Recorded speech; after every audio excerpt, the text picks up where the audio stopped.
Hi everybody, this is Matthew Poes of Poes Acoustics, and in this video by Wilsman 00, I think it is, he gave $20, said, love the videos, glad you are producing so many strong, vote for me, more about tuning videos. My question, I'm deep in the DIY realm, and I'm having a summation issue with my speakers. They are two-way bookshelf, 8-inch mid, and a fairly large AMT 8-inch tall. These are fully active, controlled by a mini DSP with 48 dB per octave Linkwitz-Riley crossover. Basically, he goes on to say everything sums correctly when he looks at just the speakers individually. But when he plays them as like a stereo pair and he measures the response in room, at the crossover point, everything looks fine. But above, he says around 3 to 4 kilohertz, everything breaks up and there's all these random peaks and dips. And he doesn't understand and he's worried there's something wrong.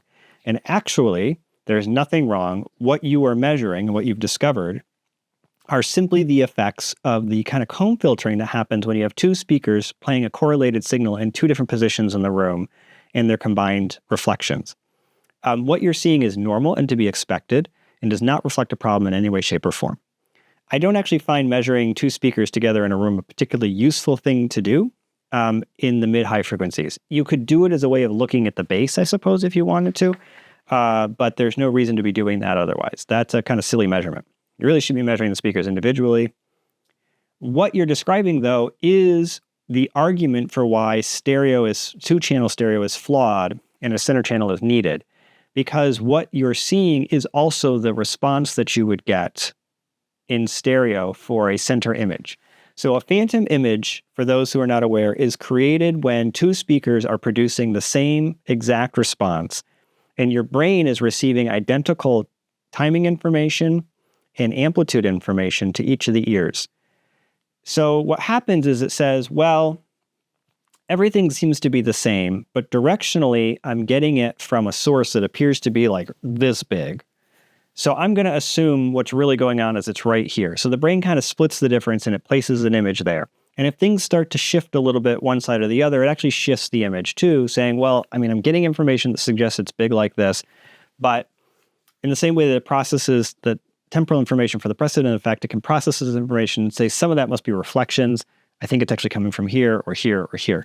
At some point, that does actually fall apart and it snaps to one side or the other where the brain says, this is garbage, this information isn't useful. I don't know why I'm hearing information coming from, you guys see this right, but left. It's actually coming from the right because it seems to have precedent from there. And so I'm just going to ignore this and shift it over. And so you get this smooth snap. Well, not the point to this. When you're listening to those images the phantom images that are being created, you're getting these peaks and dips that are created when everything is equal like that. They lessen to some extent as you start to get closer to one side. Now, technically, this is true for all the phantom images created all around you. And so you could argue that trying to fight them is a little bit silly, but we don't normally have 60 degrees between speakers in a high channel count system, for instance, which is what you would have if you had the speakers placed at 60 degrees, 30 from center to left, center to right. And in many cases, people actually like wider than that. I've seen 90 degrees where you're 45 left and 45 right. That's not an uncommon arrangement either. That would be very wide. And we wouldn't normally want to have that much space between your speakers and your side surrounds and your backs and everything, right? So you could, but ideally you wouldn't. That's why we think wides are potentially a good idea and adding more channels is potentially a good idea, is you want to break it up and have real speakers there. And the advantage of that then becomes that as the image gets closer and closer to one of those speakers and the other speaker gets quieter in trying to create that pan, those comb filtering effects go away or lessen, and there's less coloration. This is the argument. And I don't know that there was ever any research to support the notion that a high channel count really improved things substantially over lower channel counts in terms of like 5.1 versus 7.1 versus 9.1. Generally, I think it actually said it was pretty similar as long as things were placed correctly. But they weren't looking for coloration. And it is possible that there's less coloration. With stereo, the center image is colored. We can't argue that. It is colored when it's in the center. But as anybody who's ever listened to stereo can sound fantastic, and the center image can be plenty good. In fact, sometimes it seems and sounds better than an actual center channel. I would argue, having experienced properly done center channels versus not, that when it does sound better without the center channel versus with, in many cases, if not always, that is actually a function of a bad center channel or a bad setup rather than a center channel not being preferred. What I have found is that the difference between having a center channel and not in properly set up systems is often pretty subtle, actually, when you're sitting in the optimal seat. It's less subtle when you're sitting in other seats. The center channel actually becomes quite valuable there. So anyway, the simple answer to your question is that is normal. You've done nothing wrong, and there's nothing wrong with the speaker. There are some other possibilities of things that are going on here that could explain it, but I don't think that's what's going on. And that is that AMTs don't have the smoothest off-axis response. And so it is possible that some of the ripples off-axis are showing up in room, and it's getting worse when you have two of them.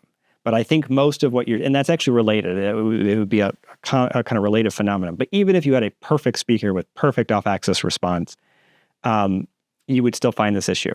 I actually, for what it's worth, if it makes you feel better, back in my know-it-all DIY days, when I was younger and still learning, I took measurements just like this, probably early 2000s, and I sent it to Earl Geddes, who was an early mentor of mine, and I said, Dr. Geddes, something is very wrong. I think it was his speakers. I said, everything here looks good, but there's something wrong in the high frequencies, and I can't fix it. I'm going to try to EQ it. And he stopped me. He goes, what are you doing?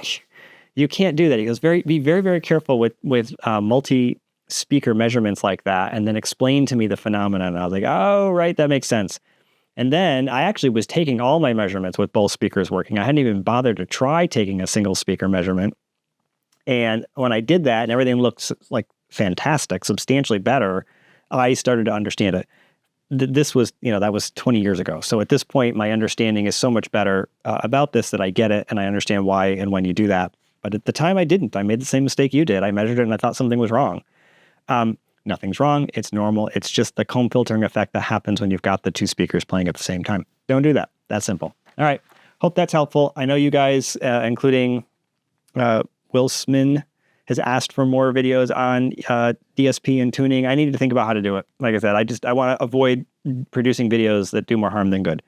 So thank you. I appreciate it. I appreciate the donations, the likes, the following. All of that helps my channel grow, and I really appreciate you guys doing that. I know it seems silly, and you're busy and you got other things to do, but liking these videos actually makes a difference. Subscribing to my channel, if you're not a subscriber, not only helps you to stay on top of when I release new videos, which is relatively routinely, but it has other benefits for you, it has other benefits for me, it's not for you, which is that it makes the channel appear more popular. Not that it is. I mean, it actually makes it as popular as it really is, and it helps the algorithm to change the rate at which I'm monetized. So the donations, they're like a third of the money that comes in, and then 2/3 of it comes from the monetization from the channel itself. But that could be better with obviously more views, but also with more of you guys interacting. And I don't make very much money on this at all. It's not even close to what the time should be worth, but it helps, and that makes it easier for me to put time into doing these videos. Anyway, thank you very much for the question, and keep them coming. I got more coming as responses.